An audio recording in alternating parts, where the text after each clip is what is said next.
ભાવનગરમાં ફરજ બજાવનાર head constable છે તેમને પોલીસ સબ ઇન્સ્પેક્ટર માનસિક ત્રાસ આપી રહ્યા હતા। અંતે આ પોલીસ કર્મચારી કંટાળે છે અને તેમના જીવનનો અંત આણે છે અને પરિવારજનો એક જ માંગણી સાથે અડગ રહ્યા છે કે તેમને ન્યાય મળવો જોઈએ। અને આ મામલે હવે રાજપૂત સમાજ પણ દાખલ થયો છે અને તેમણે ન્યાયની માંગણી કરી છે। વૈષ્ણવજન તો તેને કહીએ જે પીડ પરાઈ જાનાને રે। નમસ્કાર, આપ જોઈ રહ્યા છો નવજીવન ન્યૂઝ અને હું છું આપની સાથે તોફિક ગાંચી। ભાવનગરમાં એક હેડ કોન્સ્ટેબલ છે તે તેમનું જીવન ટૂંકાવે છે અને તેમના પરિવારજનો આરોપ લગાવે છે ઘોઘાના પોલીસ સબ ઇન્સ્પેક્ટર પર, કેમ કે પોલીસ સબ ઇન્સ્પેક્ટર એક લાંબા સમયથી આ હેડ કોન્સ્ટેબલ છે તેમને માનસિક ત્રાસ આપતા હતા, તેમને પરેશાન કરતા હતા, તેમને હેરાન કરી રહ્યા હતા અને કંટાળીને આ હેડ કોન્સ્ટેબલ તેમના જીવનનો અંત આણવા માટેનો નિર્ધાર કરે છે અને તે જીવનનો અંત આણે છે। અને મામલો હવે ગરમાઈ ચૂક્યો છે, કેમ કે પરિવારજનો જે પ્રકારે આ પીએસઆઈ ઉપર વારંવાર આરોપ લગાવી રહ્યા છે, ન્યાયની માંગણી કરી રહ્યા છે અને હવે મામલામાં એન્ટ્રી થઈ છે શ્રી રાજપૂત કરણી સેનાના અધ્યક્ષની અને ક્ષત્રિય સમાજ પહોંચ્યો હતો આજે આ પરિવારજનો પાસે અને તેમણે આ પરિવારજનો છે તેમને સાંત્વના પણ પાઠવી છે અને ઘોઘાના પીએસઆઈ છે તેના સામે પણ કાર્યવાહીની તેમણે માંગણી કરી છે। અને જે પ્રકારે આ મામલો અત્યારે ગરમાઈ રહ્યો છે, આ મામલાને લઈને જ આ આગેવાન છે તેમનું નિવેદન પણ સામે આવ્યું છે। ઓકે બાપુ, શું કહેશો? આજે મુલાકાતે આવ્યા છો મૃતકના પરિવારજનો? બાપુ વીરભદ્રસિંહ જાડેજા, શ્રી રાજપૂત કરણી સેના પ્રદેશ અધ્યક્ષ। આજે દિગુભા ગોયલ જે દીકરા જે સુસાઇડ કર્યું એમાં આજ સુધી આજે 2-3 દી થયા પણ હજુ સુધી નથી ફરિયાદ લખાણી, નથી પીએસઆઈની બદલી થઈ। તમે સમજી શકો કે પોલીસમાં જે દીકરા હોય એ માનસિક કેટલા મજબૂત હોય। જો એને આટલી માનસિકતા ત્રાસ દેવામાં કેટલો આવ્યો છે તમે કલ્પના કરો કે વિચારો કે એ પોલીસને જે પણ ભરતી થયા હોય એટલા માનસિક ને પોતે મનોબળ બધી મજબૂત હોય ત્યારે પોલીસમાં ભરતી થયા હોય। જો એને કેટલો ત્રાસ દેવામાં ત્યારે એને સુસાઇડ કરવાની જરૂર પડી તો એના માટે એસપી સાહેબને કાનભાઈને આ બધા રજૂઆત કરી છે એની ટીમે। તો તાત્કાલિકમાં એનો નિર્ણય લેવામાં આવે, બદલી કરવામાં આવે અને તાત્કાલિક એફઆઈઆર ફાટવી જોઈએ। અને સરકારને કહેવા માંગી કે બીજા ઘણા બધા ગુનાઓ એવા છે કે રાજપૂત સમાજ ઉપર થયા છે કે જેમાં સમજી લો કે ખાલી કોઈક ગુનેગાર જોડે પોલીસવાળા ફર્યો તો એને તાત્કાલિક સસ્પેન્ડ કરવામાં આવ્યા છે। સુરનગરમાં અને 2-3 જગ્યાએ એવા કેસ બન્યા છે કે ખાલી ડિસમિસ કરવામાં આવ્યા છે, સસ્પેન્ડ નહીં ડિસમિસ કરવા। તો આ આવડી મોટી ફરિયાદ લખાવે છે, એનો પરિવાર કહે છે કે ભાઈ આટલા ટાઈમથી એમનો ત્રાસ હતો, પીએસઆઈ માનસિક ટોર્ચર કરતા હતા તો હજુ સુધી એમના ઉપર કેમ ફરિયાદ નથી થઈ?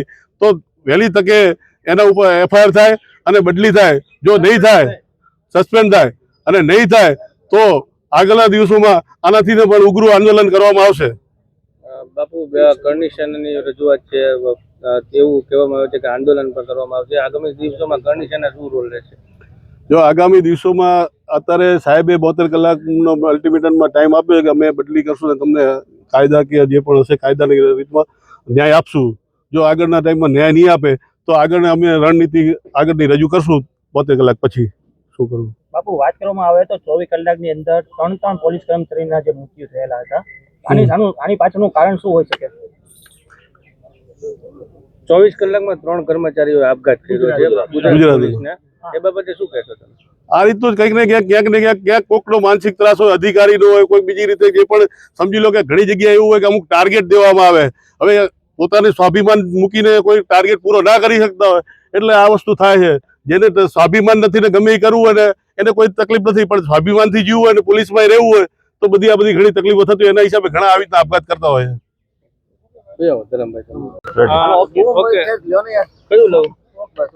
ધરમભાઈ, દિગ્વિજયસિંહનું મૃત્યુ થયું છે, આપ એસપીને મળ્યા છો, કેવા પ્રકારનું તમને રજૂઆત કરવામાં આવી?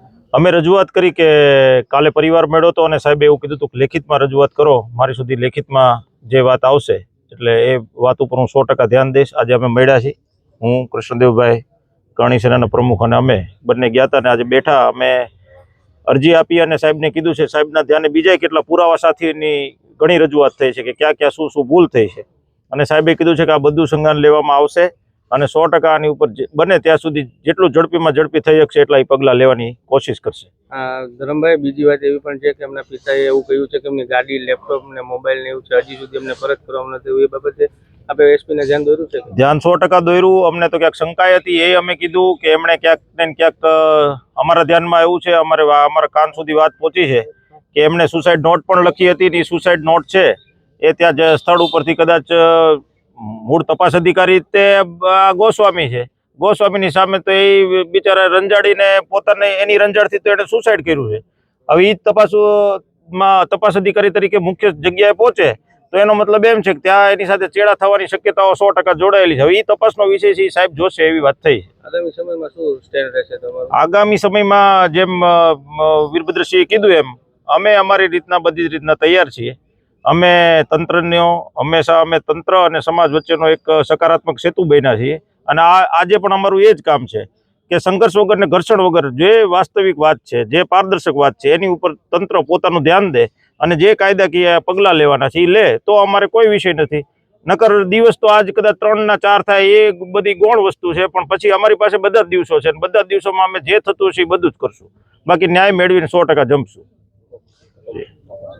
આમાં ભાવનગરના ઘોઘામાં ફરજ બજાવનાર હેડ કોન્સ્ટેબલ દિગ્વિજયસિંહ ગોહિલ છે તે તેમના જીવનનો અંત આણે છે અને પીએસઆઈના ત્રાસના કારણે તે અંત આણે છે અને હવે આ પીએસઆઈના વિરુદ્ધમાં ગુનો દાખલ થાય તેવી પરિવારજનોની માંગ હતી અને શ્રી રાજપૂત કરણી સેનાના જે અધ્યક્ષ છે અને આગેવાનો તે પણ આ પરિવારજનોની મુલાકાત બાદ ન્યાયની માંગણી કરે છે. આ પ્રકારના સમાચાર માટે નવજીવન ન્યૂઝ ડીઆર ચેનલને લાઇક, શેર અને સબસ્ક્રાઇબ કરવાનું ભૂલતા નહીં. નમસ્કાર.